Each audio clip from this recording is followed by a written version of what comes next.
ज्येष्ठ माह के शुक्ल पक्ष में पड़ने वाली एकादशी का नाम है निर्जला एकादशी और इस वर्ष 2023 में 31 मई दिन बुधवार को निर्जला एकादशी का व्रत रखा जाएगा। निर्जला एकादशी को भीमसेन एकादशी और द्वादशी की पांडव द्वादशी के नाम से जाना जाता है। यह व्रत बहुत कठिन है क्योंकि इस व्रत में जल की एक बूंद भी ग्रहण नहीं की जाती है और व्रत को निराहार रहकर रखा जाता है और अगले दिन द्वादशी तिथि को शुभ मुहूर्त में ही जल और अन्न का ग्रहण किया जाता है। एकादशी तिथि प्रारंभ होगी 30 मई मंगलवार को दोपहर 1:09 से और समाप्त होगी 31 मई बुधवार के दोपहर 1:46 पे। इसलिए जो व्रत प्रारंभ होगा वो 30 मई नहीं बल्कि बुधवार के दिन सुबह से प्रारंभ होगा।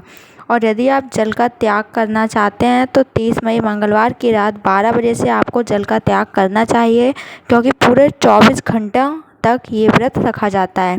31 मई 2023 बुधवार को सूर्योदय सुबह 5:45 पर और सूर्यास्त समय 7:03 पर होगा और राहु काल का समय दोपहर 12 बजे से लेकर 1:30 तक रहेगा।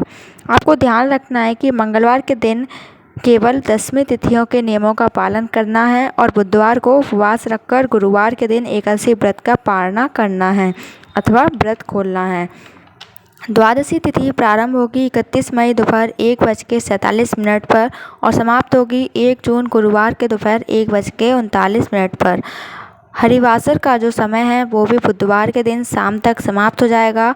वैसे ये व्रत निर्जल यानी कि बिना जल के व्रत रखा जाता है और अगर आपकी हालत ऐसी नहीं है तो आप जल पीकर भी इस व्रत को रख सकते हैं। 1 जून गुरुवार को द्वादशी तिथि के दिन सूर्योदय सुबह 5:44 पर और सूर्यास्त समय 7:04 पर होगा और ब्रह्म मुहूर्त सुबह 4:08 से 4:56 तक रहेगा।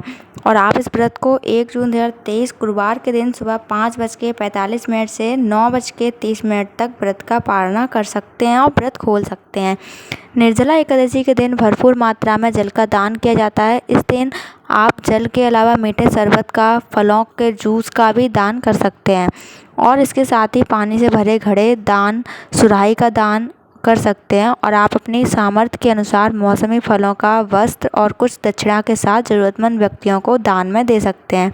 मैं उम्मीद करती हूँ कि आपको जानकारी पसंद आई होगी और अगर आपको जानकारी पसंद आई हो तो मेरे वीडियो को लाइक करें, चैनल को सब्सक्राइब करें और ज़्यादा से ज़्यादा अपने फ्रेंड के साथ शेयर करें।